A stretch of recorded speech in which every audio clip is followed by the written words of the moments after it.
B J പിയെ സഹായിക്കാമെന്നല്ലല്ലോ ഞാൻ പറഞ്ഞത്. ഞാൻ പറഞ്ഞത് ഏത് മുന്നണി ആയിക്കോട്ടെ, ഇടതു മുന്നണി ആയിക്കോട്ടെ, കോൺഗ്രസ് ആയിക്കോട്ടെ, BJP ആയിക്കോട്ടെ. നീ അങ്ങനെയല്ലല്ലോ നേരത്തെ പറഞ്ഞത്. ഞങ്ങൾ നിങ്ങളെ വോട്ട് ചെയ്ത് ജയിപ്പിക്കാം.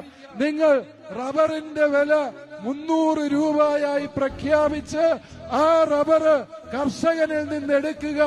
നിങ്ങൾക്ക് ഒരു MPയും ഇല്ല എന്നുള്ള വിഷമം ഈ കുടിയേറ്റ ജനത മാറ്റിത്തരാം.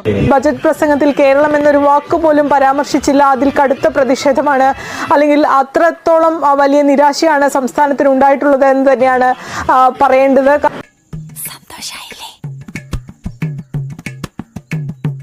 മച്ചന്മാരെ ഒന്ന് സബ്സ്ക്രൈബ് ചെയ്തിട്ട് പോണേ.